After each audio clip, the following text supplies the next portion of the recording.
So now picking up from where we left off, we are going to mix up some purple using our two blues and a bit of rose, and then we will dull that purple down a tiny bit by throwing in a dash of yellow. So we're using our complementary colors to dull each other down. And I will start in the back area where it is the darkest and paint around my subject, doing the negative painting. And I'm avoiding the areas where the highlight is coming through also from that beam of light.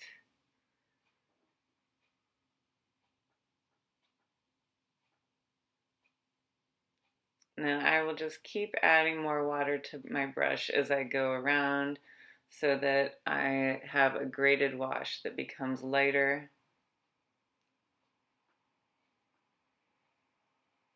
and also shows the passage of light going through the painting.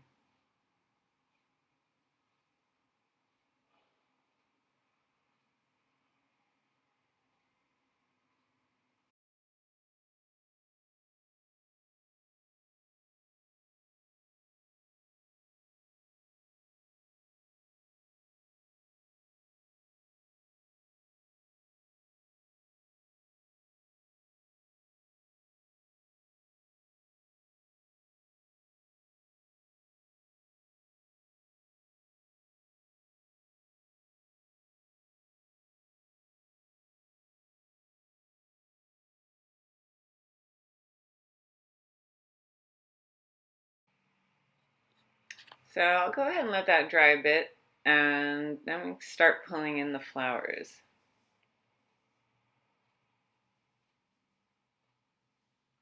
So I'm going to just get some yellow going, and I'm leaving a little bit of a space in the top, and that is to keep a highlight so it looks like it's getting hit really hard by the sun.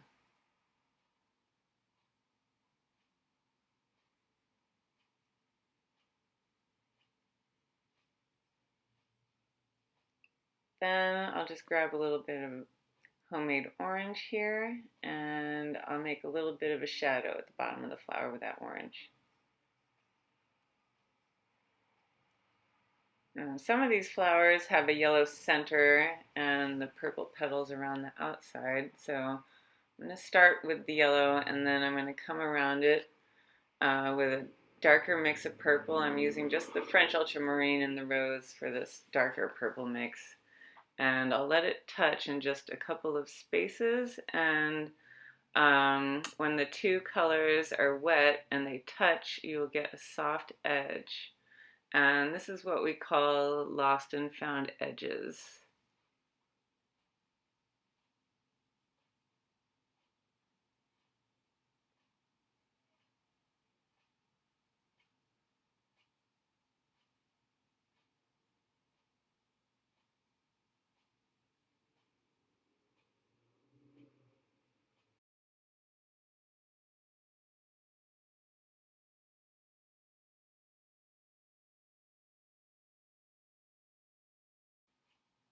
So you can see we've simplified these shapes of our flowers into their most basic form, not doing any individual petals or anything.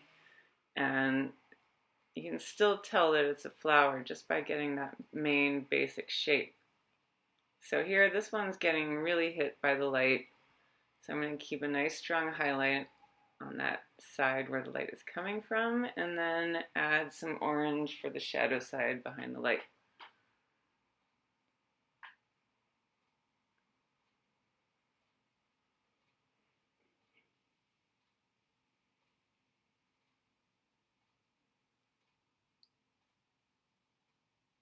So if you drop that other color into it while it's still wet, then they will blend together nicely. And here I'm skipping a little bit of a space so that my shapes have separation and they don't blend into each other completely. And I'll give this flower a little bit of orange shadow.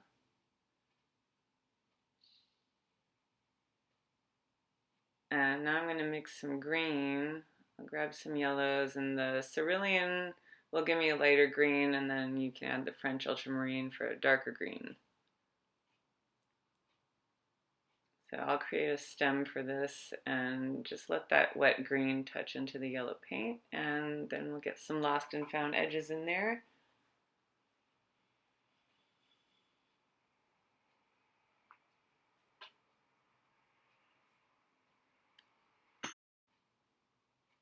And here I'm going to put the darker green on the outsides of the stem.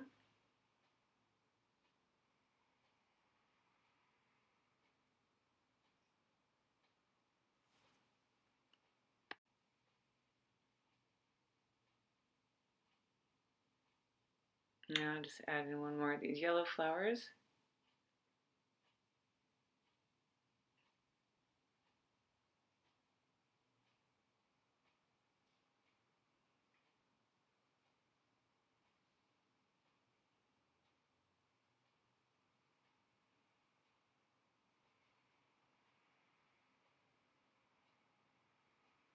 And dropping some oranges into the center of this one.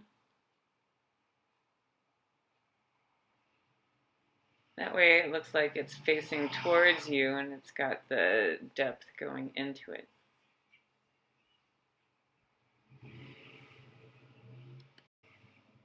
And then I'll add a couple more of these purple ones on this side with the yellow centers.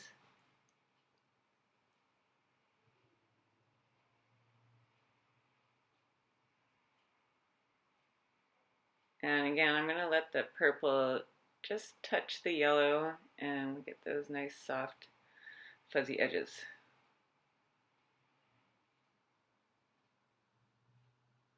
If you don't get around there fast enough and it dries, then that's okay too.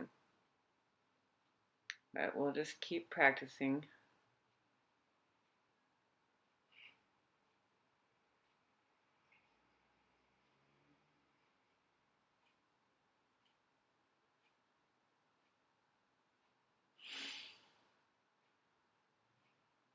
And then I'll fill in that little area with some more green.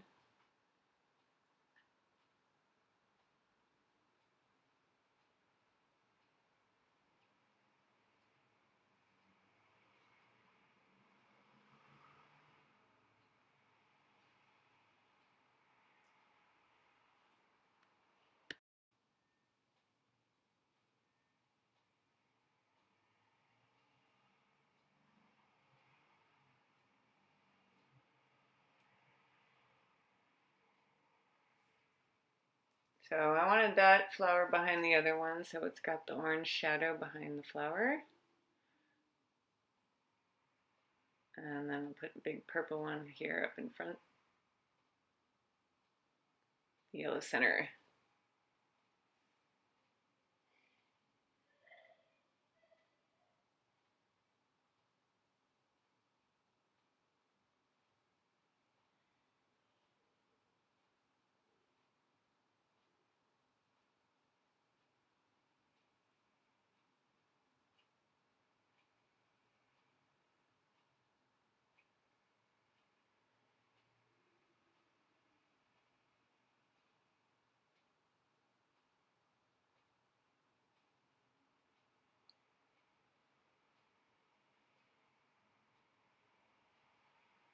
So here we're using not just a contrast in value, but also a contrast in color to give us a nice strong focal point.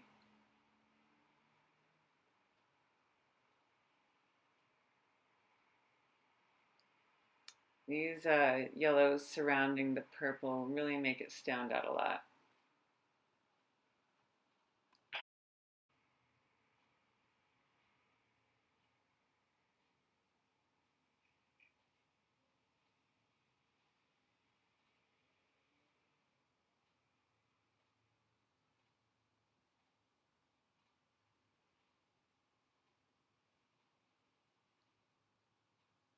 So even here on this little bud, I'll give the bottom side a shadow with the darker green made from the French ultramarine.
Now I'll just finish surrounding these with some more yellow flowers.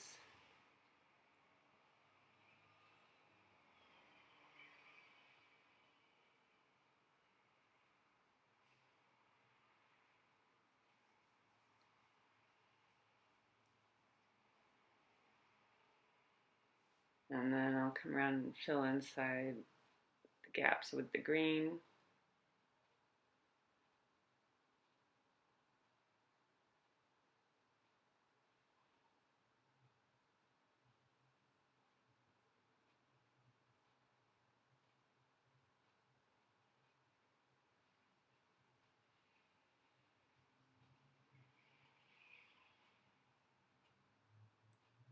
And I'll let these greens touch the yellows too.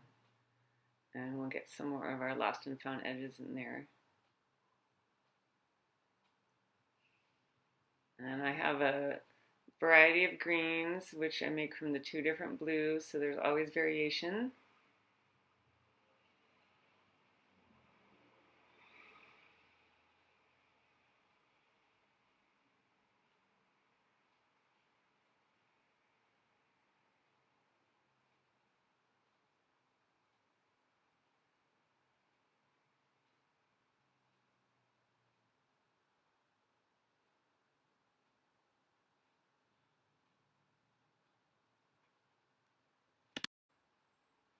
Next we need to put in our glass jug here. And so we'll start in the center, and I'm going to just drop in some yellow in the middle there where the stems are for the lightest part of the stems. Then I'm going to mix some green and come around that.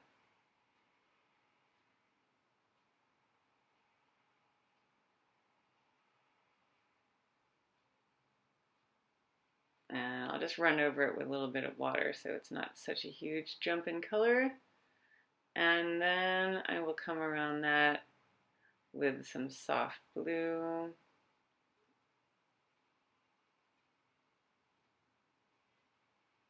And then I'll come around that with some purple. And I'm being careful to not paint this whole thing.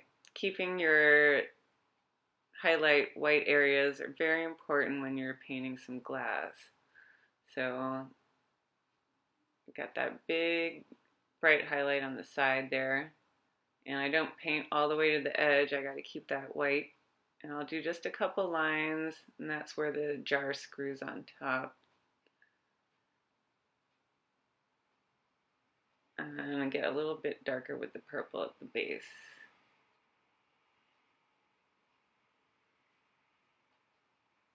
And again, I'm not going to paint all the way to the edge. You need that white highlight so it looks like it's transparent glass.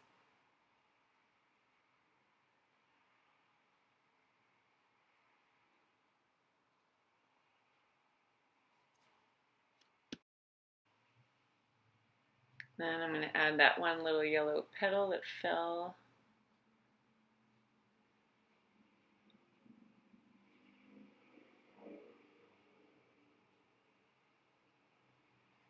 And add a little orange to that for the shadow part. And now we need the cast shadows from these objects. So I got that kind of darker purple mix, and I'm leaving that highlight around the rim of the glass. Make sure you have that there so it looks like it's glass.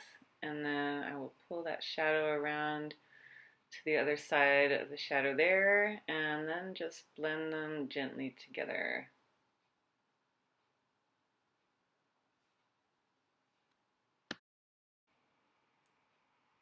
And then don't forget that petal's also got a little cast shadow too.